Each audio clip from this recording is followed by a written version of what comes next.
Hi everyone, the Lone Wolf here, and welcome to some Everquest Next Landmark. As always, as I start, quick disclaimer, this is alpha, so everything you see is subject to change. Keep that in mind when you watch this video. But in today's topic, I want to talk about something that I feel is pretty damn cool. And it's about something called the Microvoxels. Now, why do I think that this is pretty cool? It's because Microvoxels have basically been discovered by the players that are currently testing the Everquest Next Landmark Alpha, and it's something that they started to use, and the developers themselves were actually quite surprised that these Microvoxels worked the way they did. They had to go back to their own programmers to figure out why the voxels were responding in the ways that the players had figured out and had found to be quite useful. So what's this all about? Over here you're seeing some voxels placed in different materials, and this is basically, if I go for like the selection tool, this is basically the smallest possible voxel at the moment. If I had to go for a real life scale, I would have to say something like 30 cube centimeters, something like that. So it's already quite an achievement, but players are always looking for more detail, and that's when they came up with the Microvoxels. So let's see if I can show you how basically these are being created.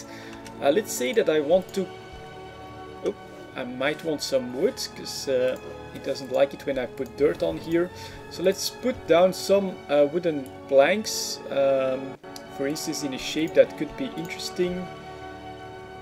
Let's try something like that. Then we'll heal 7.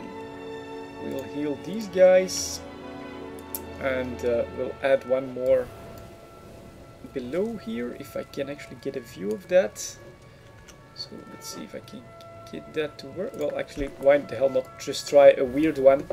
And so basically, in order to create Microvoxels, you have to create a selection box that is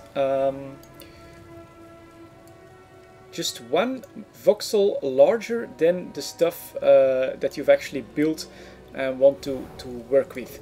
So let me quickly do that. So that's one more that way and one more that way. It's a little tricky to do, so hopefully at some point Sony will be able to make this a little smoother, but that is looking okay.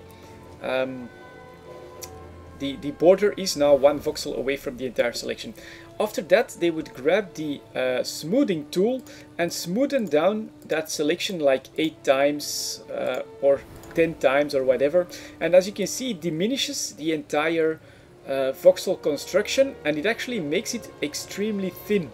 And if you do this process, so this is like a shape that I've created here. That could have interesting applications, and if you do this with a single voxel, you actually get what is called a microvoxel. And so here, for instance, I've actually saved those as a template, so I could add a microvoxel. Let me see, I might want to do that next to a quick construction here to show what else I'm talking about, because I do need like an anchor point. Let's go for a 1x1 smooth times 8. So what I did is the exact same process, but with a single voxel as the selected object. I choose place, and here you can see it's a very small, a tiny little nub here. That's what doing the same process on a single voxel gets you. A very small microvoxel. Now, what's so interesting about this, let me quickly get rid of this stuff. I could actually, of course, move them in space any way I wanted to, but okay. Is if I place another one next to it, a 1x1 8 times smooth. These are found to give the best graphical reactions. Let's see if I can put one right next to this one. That's not really what I thought I want to show, but you can already see just a little bit. Let's say that I'll start moving like that. There you go. It will actually keep the size of the rendered part of the voxel and try in a logical way to to connect those. And so that's very cool. As you can see, you can go into a lot of detail. You can even override some of them to create very sharp corners. And now I can actually start moving up here. And here you go. As you can see, it's a lot more detailed, and it has allowed players to create stuff like wires and very thin towers. And this was actually a process that Sony didn't know about. The players have completely discovered this on their own. And it has a lot of possible uses, also for like special staircases that are made of like a metal frame. For stuff like that, it's really awesome that you can do stuff with these microvoxels, and that they actually respond in a somewhat logical way to the voxels that they are placed around. Now, if you do the same thing on like a full voxel, as you will see, it has its limitations, of course. Let's take that one by one here again, and let's place that, if I can, right next to this. Oop, that's actually not really where I wanted it. Let's see. What the hell? Why aren't... Oh, it's actually just a little bit too close. So let's see. Not always easy to see where you are exactly, but this should be... Yeah, there you go.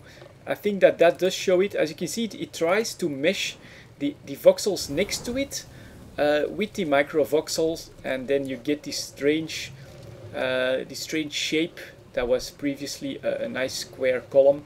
So that is one of the problems. If you want to, after that, restore it, you actually have to get rid of the entire voxel that has been changed here. And so that is a little bit of work. So it's going to be hit and miss if you actually use them in your full constructions. Let's see if I can also get rid of this one right here. Oops, selection box, that's better. And I'll repair all of this later on, but this is pretty much become my playground for microvoxels. I tried to do the same thing with the sphere, but it didn't exactly give the results that I wanted. Yeah, very cool. As you can see, it shows that the potential for Landmark is actually quite a lot more in detail than what we had thought. And maybe I should also show you guys the last thing here.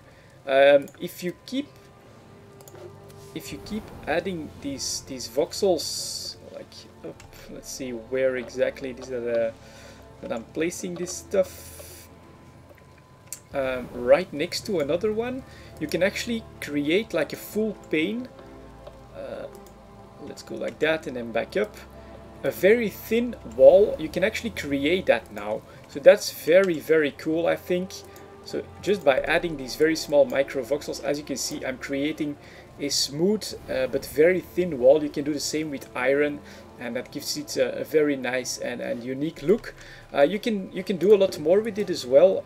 Down here, for instance, these are again microvoxels 1x1s that I've put up in a line, and then connected one in between them every 5 or 6 voxels or so, and that gives this nice little fence here that I've posted in between these two lampposts.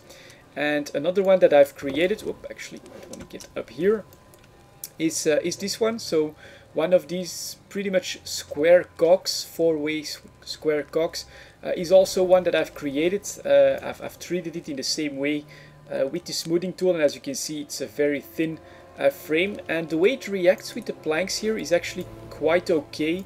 It lifts it up a little bit, but it's an okay effect, I feel, and it makes for a nice fencing on my platform.